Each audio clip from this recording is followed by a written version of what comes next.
Welcome back. It's the moment you've been waiting for ages, for far too long, in fact. We're finally going to do it. So John Lewis fired the starting gun on the Christmas advert campaign today, and, well, they're getting a lot of praise for it. Here is the full version.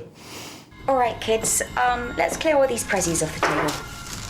Oh, yep, that one too, thank you.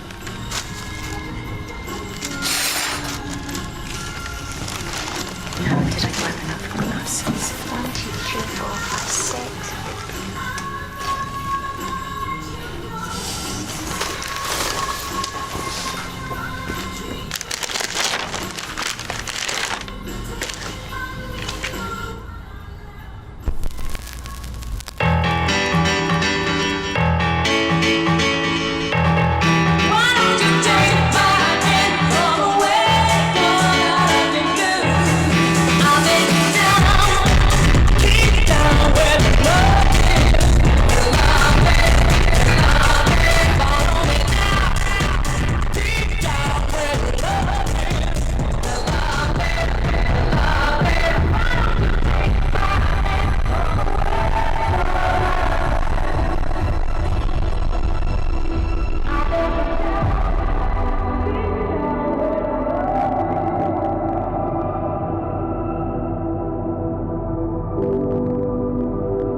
Won't you take my hand, come away, come out of the blues. Boy, everything you give, so will I give something to do. I'll take you down, deep down where the love lives. Follow me down, deep down where the love lives.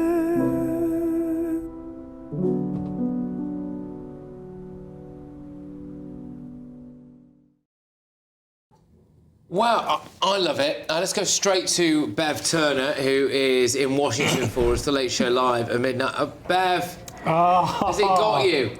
The advert's got you. Oh, I didn't realise it. Oh, no, I'm sorry. Are you all right? I was all right, and then now you've set me off, and I don't know if I'm actually crying at the advert or if you just made me cry. All right, we can come back to you. All right, OK, sorry.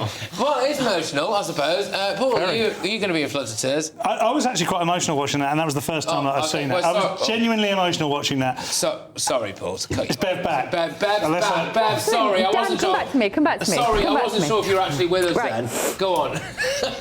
No, listen, I love the fact that you're still laughing at me, Patrick, as I'm laughing in your mischievous way. It's very entertaining.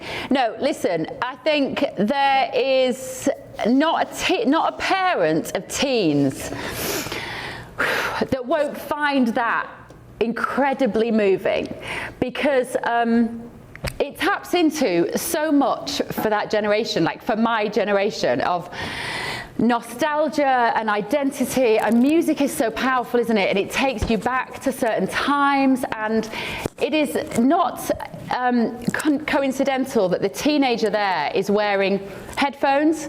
And it's that end of Christmas Day, and Dad's kind of tidying up, and the teenager's obviously a bit peripheral to the family. And then, I can't.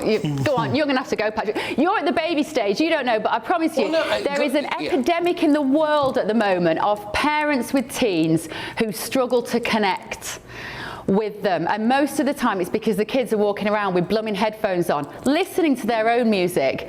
And actually, for John Lewis to use music as a way of bringing the family together like that, it's just beautiful. It's great. It makes me just literally want to go and buy everything in their shop, because it shows that they get it for parents and families. I mean, absolutely, Bev. And it's, you know, just so well put. I mean, for me, I kind of looked at it slightly from the other end of the spectrum there, which is especially when you saw the bit with the newborn baby, and, you know, so something that I've got at the moment. So I was thinking, oh, it's such a special time.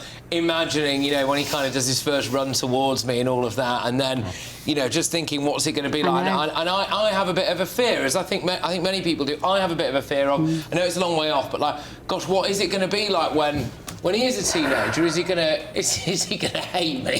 You know, yes, that's part of the job. He will. He will. Yeah. He will. He will hate you. He will hate you, and that's okay, because there is a natural separation. Because if we love them as much as we did when they're little babies, you would never get out of bed in the morning when they left home. So you have to hate each other a little bit when they are old teens and early 20s. You have to, because otherwise families and procreation wouldn't function, etc. It's what we do. But yeah, thanks for that, Patrick. Thanks for that. I've got to go and get back in the makeup chair now. I'm glad you had your makeup done before. Bev, all right, we'll see Bev in a few minutes. Take care, Bev. All the best. Right, we're going to be relatively quick here, but we've got Bill. You said you. Yeah, it's so relatable. Look, my kids are 36 and 32, but that really moved me. It's really, really effective. The other thing I would say is, by God, it's really good advertising for John Lewis. They spend shed loads of money on it each year, but it really cuts through. Yeah. Huge congratulations to John Lewis on that for a whole number of reasons. I don't want to spoil it by mentioning all sorts of reasons why I think it's great as well, because it's a step change from what's happened in previous years. Let's just celebrate that is a flipping good advert. And Bev and I have both got daughters the same age, and the idea that whole thing was done incredibly well. I could relate to it instantly. I could relate to the dad. I could relate to the teenage boy. I could relate it through my relationship with my daughter.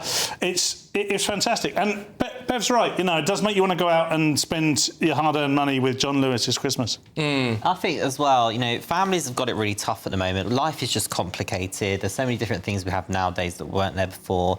Every family is different, but I think most families can relate to that.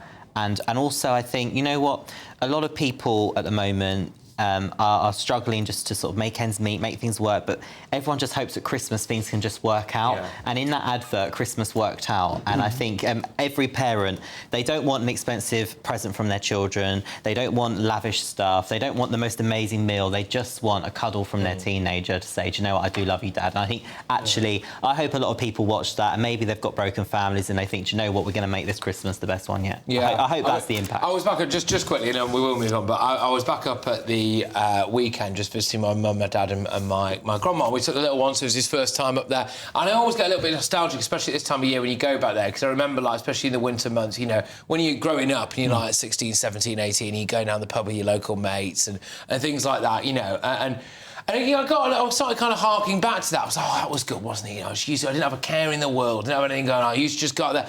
And it started to get, and then I thought, actually, I opened the door, and inside was little George and Emily, and I was like, actually, that's better. It is better. That is better, isn't it? And you're not just saying that, it's a genuine thing. That advert just kind of made me think about that. Anyway, we're